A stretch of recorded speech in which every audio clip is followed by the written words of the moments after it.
నిద్ర లేవగానే బోలెడని miss calls అనమాట. వాట్సాప్ ఓపెన్ చేయగానే సో ఆయన ఎవరో ఒక పెద్ద మనిషి, వయసు అయిపోయిన ఆయన నా గురించి చాలా పచ్చి పచ్చి బూతులు మాట్లాడుతూ కనిపించారు. ఆయన సంస్కారవంతమైనటువంటి భాషకి నా మనస్ఫూర్తిగా ధన్యవాదాలు. నా మీద కేసు కూడా ఫైల్ చేశారట, మరి నాకైతే తెలీదు. ఒకవేళ మహిళల సంరక్షణ గురించి నేను మాట్లాడడమే నేరంగా భారతదేశంలో పరిగణించబడితే అలాంటివి మరికొన్ని 10 కాదు 100 వీడియోలు చేయడానికి నేను సిద్ధంగా ఉన్నాను. నా మీద 100 కేసులు ఎవరైనా పెట్టుకోవాలి అనుకుంటే దయచేసి పెట్టుకోవచ్చు. నాకు ఎలాంటి అబ్జెక్షను లేదు. మహిళల మానం, మహిళల ప్రాణం మహిళలకే ఇంపార్టెంట్ కానప్పుడు నేను దాని మీద స్పందించడానికి పదే సిద్ధంగా ఉన్నాను. 1000 కేసులు పెట్టినా నేనైతే వెనక్కి తగ్గేదే లేదు అన్నట్లుగా ఉంటాను. ఆయన పెద్ద మనిషి మాట్లాడిన భాష చాలా చాలా గొప్పగా ఉంది. వాళ్ళ తాడిపత్రి మహిళలు పతివ్రతలు, పక్క ఊర్లో ఉన్న వాళ్ళందరూ పతితలు అని మాట్లాడిన ఆయన గొప్ప భాషకి, గొప్ప సంస్కారానికి, అలాగే తాడిపత్రిలో ఉండే ప్రతి పతివ్రతకి, వారిని సమర్థిస్తున్నటువంటి ప్రతి పురుషుడికి కూడా మనస్ఫూర్తిగా ధన్యవాదాలు. కాకపోతే ఆ ఊరి మహిళలకు కానీ ఆ ఊరి పురుషులకు కానీ పాపం వాళ్ళు ఏమి అనలేదు నన్ను. ఈయన చెప్పారనమాట మా ఊరి మహిళలు అని చెప్పేసి.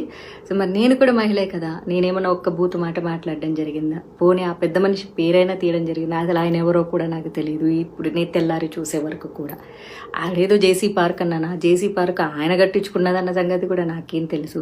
మరి ఏమీ తెలియకుండా ఎలా మాట్లాడతాం మా ఊరి చరిత్ర అని అంటున్నారు. తాడిపత్రే కాదు, ప్రతి ఊరికి ఓ గొప్ప చరిత్ర ఉంటుంది. తాడిపత్రి గొప్ప చరిత్ర అన్నది హిస్టరీకి సంబంధించింది అయితే, గాంజా, సిగరెట్టు, మందు, డ్రగ్స్ అన్నవి నేర చరిత్రలకు సంబంధించినవి. కాబట్టి నేరానికి ఊరి యొక్క చరిత్రలకు సంబంధం ఉండదు. అలాగే తాడిపత్రి నుంచి ఎంతమంది ఇన్ఫ్లుయెన్సర్స్ ఇన్స్టాగ్రామ్లో ఉన్నారు. Instagram influencers are nothing but cinema actors. వాళ్ళు కూడా, వాళ్ళకి ఎంత క్రేజ్ ఉందో వీళ్ళకి కూడా అంతే క్రేజ్ ఉంది ఇప్పుడు సమాజంలో. మరి తెర మీద కనిపించే వాళ్ళందరూ ప్రాస్టిట్యూట్లు అని ఆయన అన్నారు. కాబట్టి దయచేసి తాడిపత్రి నుంచి ఎవరెవరైతే తెర మీద కనిపిస్తున్నారో, భవిష్యత్తులో సినిమా రంగంలోకి రావాలనుకుంటున్నారో, అమ్మ దయచేసి మీ అందరికీ రిక్వెస్ట్ చేస్తాను, ఎవరు రావద్దు. సినిమా ఇండస్ట్రీలో కేవలం ప్రాస్టిట్యూట్లు మాత్రమే ఉంటారు. మీ జేసీ ప్రభాకర్ రెడ్డి గారు చెప్పినట్లు తెర మీద కనిపించే మహిళలందరూ క్యారెక్టర్లెస్గా ఉంటారు, చాలా చాలా తప్పుగా ఉంటారు, గబ్బు గలీజ్ పనులు చేస్తుంటారు. కాబట్టి తాడిపత్రిలో ఉన్న వాళ్ళ మహిళలందరూ కూడా పతివ్రతలు. కాబట్టి దయచేసి ఎవ్వరూ కూడా తెర మీద కనిపించొద్దు. మీ అందాలు కానీ, మీ యొక్క ఆలోచనలు కానీ, మీ యొక్క రూపాన్ని కానీ కేవలం పెళ్లి వరకు మీ అమ్మా నాన్నలతో ఉంచి పెళ్లి తర్వాత మీ భర్తకి సమర్పించవలసిందిగా మనస్ఫూర్తిగా కోరుకుంటున్నాను. కానీ తాడిపత్రిలో ఉండే మహిళలకు స్వేచ్ఛ కావాలి. డీజే కొట్టుకోవాలి, 1 o'clock వరకు డాన్సులు చేయాలి, స్వతంత్రం కావాలి, అన్నీ కావాలి. ఏదైనా సరే ఆ ఊర్లోనే జరగాలి. కాబట్టి ఆ ఊరి వరకే ఉంచుకోండి. దయచేసి ఎవరెవరైతే భవిష్యత్తులో తాడిపత్రి నుంచి సినిమా ఇండస్ట్రీలోకి రావాలనుకుంటున్నారో, ఐఎమ్ రిపీటింగ్, భవిష్యత్తులో ఎవరెవరైతే అమ్మాయిల సినిమా రంగంలోకి రావాలనుకుంటున్నారో, ఇన్స్టాగ్రామ్ ఇన్ఫ్లుయెన్సర్గా ఉండాలి అనుకుంటున్నారో, లేకపోతే సీరియల్ యాక్టర్లు అవ్వాలనుకుంటున్నారో, మోడలింగ్ అవ్వాలనుకుంటున్నారు, దయచేసి రావద్దమ్మా. సినిమా ఇండస్ట్రీలో ఉండేవాళ్ళు ప్రాస్టిట్యూట్స్.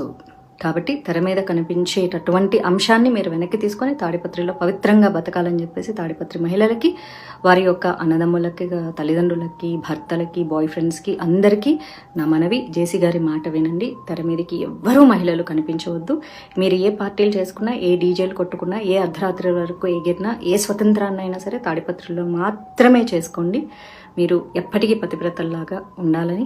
బయట ఊర్లలో ఉండేవాళ్ళు ఎవరు పతివ్రతలు కాదు, పతితలు అని చెప్పేసి, అందులోనూ సినిమా ఇండస్ట్రీలో ఉండేవాళ్ళు ప్రాస్టిట్యూట్లు. కాబట్టి నేను సినిమా ఇండస్ట్రీలో ఉన్నానే, ఆయన అలాంటి పదజాలాన్ని ఉపయోగించారు. చాలా సంతోషం పెద్ద మనిషి గారు, చాలా చాలా సంతోషం అండి. అయితే జేసీ అస్మిత్ రెడ్డి గారు తాడిపత్రి ఎమ్మెల్యే అంట. ఆయన గురించి నేను బాగా విన్నాను. Is very youngster, very nice person, చాలా పొలైట్గా మాట్లాడతారట. కాకపోతే సొంత తండ్రి అంత దారుణంగా మాట్లాడుతుంటే ఆయన కూడా ఖండించలేని పరిస్థితుల్లో ఉండింటారు. కాకపోతే మీకు కూడా సినిమా ఇండస్ట్రీలతో చాలా మంచి సంబంధాలు ఉన్నాయి. అస్మిత్ రెడ్డి గారి వాళ్ళ బ్రదర్కి అయితే సినిమా ఇండస్ట్రీతో చాలా మంచి సాన్నిహిత్యాలు ఉన్నాయి. కాబట్టి మీకు కూడా బయట మీ తండ్రి గారు మాట్లాడినటువంటి భాష మీరు మాట్లాడరు అని కూడా నేను వినడం జరిగింది. ఏదైతేనేమి జేసీ గారికి సమర్థిస్తున్నటువంటి సైకోపాత్స్ అందరికీ కూడా మనస్ఫూర్తిగా ధన్యవాదాలు. నేనైతే భయపడట్లేదు. భయం అంటే ఏంటో కూడా నాకు తెలియదు. ఎందుకంటే పుట్టడం సహజం, మరణించడం కూడా సహజం. మధ్యలో జరిగేవన్నీ మన కర్మల్ని బేస్ చేసుకునే ఉంటాయి. కాబట్టి నన్ను మీరు కిడ్నాప్ చేయాలనుకుంటే చేసుకోవచ్చు, లేకపోతే మీరు చెప్పినటువంటిది ఏదైనా మర్డర్ చేస్తారంటే కూడా చేసుకోవచ్చు. ఎందుకంటే నా తలరాతలో ఏం రాసి ఉంటే అది జరుగుతుంది తప్ప నా తలరాతలో రాయింది ఏది జరగదు. ఒక కృష్ణ ప్రేమికురాలుగా చెప్తున్నాను, నేను రాజ్యాంగబద్ధంగా చాలా చక్కగా మాట్లాడాను. మహిళల స్వేచ్ఛ గురించి, స్వతంత్రం గురించి, సేఫ్టీ గురించి మళ్ళీ మళ్ళీ మాట్లాడుతూనే ఉంటాను. జేసీ ప్రభాకర్ రెడ్డి గారు అయితే చాలా చక్కగా మహిళలకు స్వేచ్ఛ కావాలి, స్వతంత్రం కావాలి, మహిళలు ఇంట్లో కూర్చోకూడదు అని చెప్పి ఒక మహిళనైనా నన్ను అమ్మ నా బూతులు తిట్టడం జరిగింది.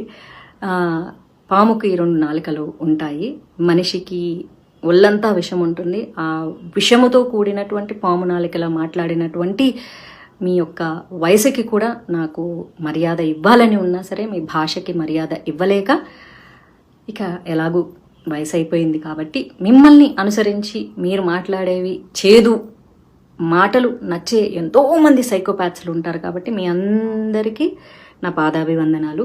మీ యొక్క గొప్ప సంస్కారానికి నేనైతే తలదించేది లేదు. Madhavilatha Pasupuleti, karma will be back. I stay with good karma, you are going in a wrong way. కాబట్టి మీ కర్మలకు మీరే బాధ్యులు తప్ప నేను కాదు. ఒకవేళ భగవంతుడు నాకు ఆ కష్టాలు మీ వల్లే రాసి పెట్టి ఉంటే అది కూడా నా కర్మలో భాగం అనుకుంటాను తప్ప నేను తప్పు చేశానని ఒప్పుకోను. రాజ్యాంగబద్ధంగా చాలా సక్రమంగా మాట్లాడాను. మీరు రాజ్యాంగాన్ని తప్పి నీతి తక్కువ మాటలు మాట్లాడారు. కాబట్టి మీ యొక్క కుసంస్కారానికి ఈ వయసులో మీరు సిగ్గుపడాలి. మీ భార్య కానీ, మీ ఇంట్లో ఆడవాళ్ళు కానీ, మీ కోడల్లో కూతుర్లో మరి మీ యొక్క భాషని వారు సమర్థిస్తున్నందుకు ఆ మహిళా మహారాణులకు పాదాభివందనాలు. కాకపోతే మిమ్మల్ని ఏమీ అనలేక వాళ్ళు మౌనంగా రోధిస్తున్నందుకు వాళ్ళ రోదనకు నా సంతాపం. ప్రతి సంవత్సరం పోస్టర్లు, పూలు, దండలు, పండ్లు ఇవన్నీ ఎవరికంటే ఎస్పెషల్లీ పోస్టర్లు వేసుకుంటారే, నాకు బాగా తెలుసు. మేమే డబ్బులు ఇచ్చి మీలాంటి వాళ్ళ ఫోటోలు కింద పెట్టి స్వాగతాలు సుస్వాగతాలు. ఏవప్పా ఎవరు ఊరుకుంటారా? అడ్వర్టైజ్మెంట్ ఇప్పుడు మా తమన్నా వస్తుంది, అమ్మా మీ బంగారు ఎవడన్నా కుదో పెట్టుకుంటే మాకు చెప్తే మేము ఇడిపించి ఏం చేస్తారు, వాళ్ళు కట్టిన డబ్బులు వడ్డీ అన్ని కట్టుకొని మీకు మిగిలితే ఇస్తారు. ఈ పోస్టర్లన్నీ అడ్వర్టైజ్మెంటే. మన ఎవడో ఏమైనా చూస్తాడు, నేనేమో ఎవడ పామిడి కాడి నుంచి వేసినారు మా పోస్టర్లు. ప్రజలు లేకపోండి, ప్రజలు లేకపోతే గుర్తిస్తారు. అంతేగాని నేనేదో ఇన్సిడెంట్ జరిగితే ఏదేదో మాట్లాడుతున్నారు. నేను చెప్పాలంటే చాలా చెప్తాను, అవసరం లేదు. ఒక ఆయన అంటాడు, నువ్వు వద్దని కూడా పార్టీ లేకపో అంటారు. తొడుగు ఇదంతా ఎవరెవరు యాడ్ నుంచి వచ్చిన వాళ్ళు, యాడ్ నుంచి వచ్చిన వాళ్ళే. దయచేసి ఏదో పవర్ ఉందని మాట్లాడద్దండి. దయచేసి పవర్ పోయినాక మాట్లాడదు. నేనేం వద్దాను, నేను ఎప్పుడు ఇట్లే ఉంటా. నా పరిస్థితి వేరే. నేను ఏది తప్పు చేయను, తప్పు చేసినాను కాబట్టి నేను తప్పు చేసినానని చెప్పి వీళ్ళందరూ అంటానన్నాను. నేను తప్పు చేయను. అదే ఒక మాట అన్నా అమ్మాయిని, మంచిది కాదు. ఎందుకంటే ఆవేశము, ఇక ఓవర్ ఎక్సైటెడ్ అయినా. నాకు ఆ అమ్మాయిని అంటే ఏం రాదు పాపం. అమ్మాయిలు అంటే నాకేం రాదు. ఏదో పాపం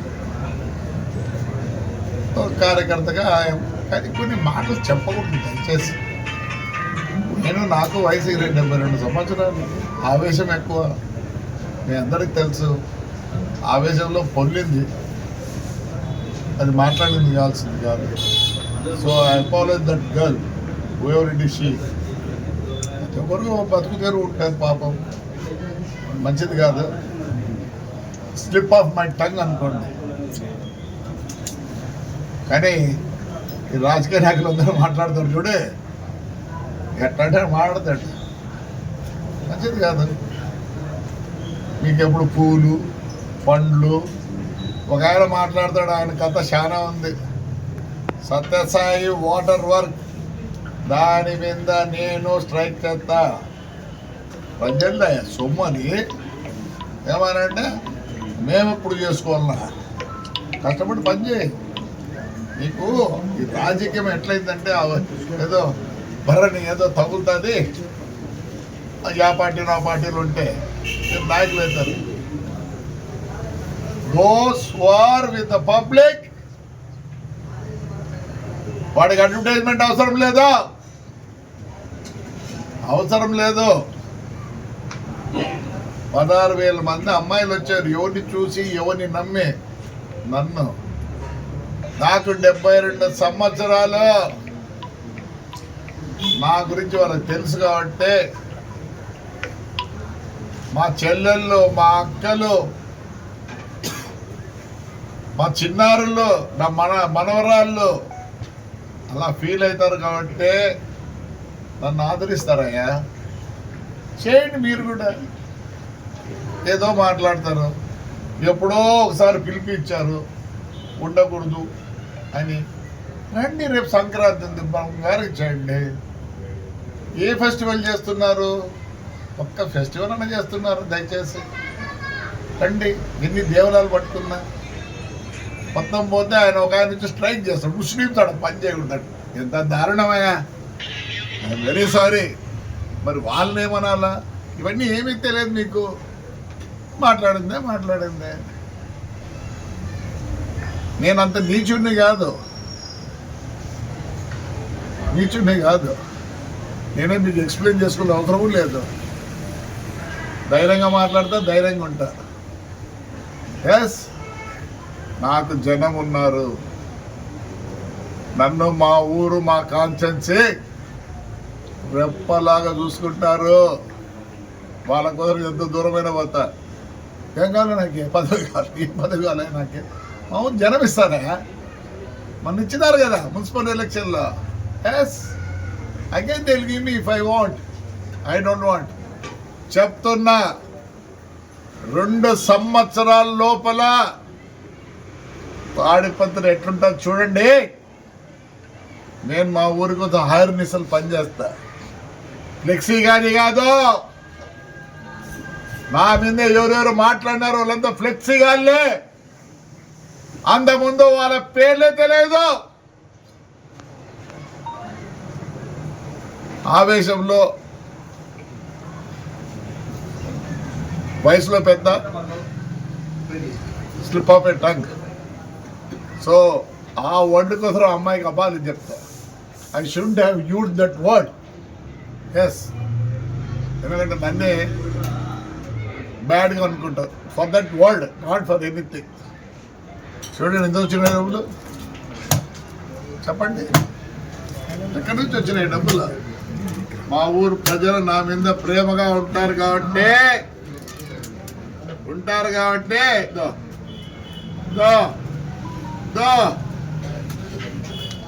చూడండి.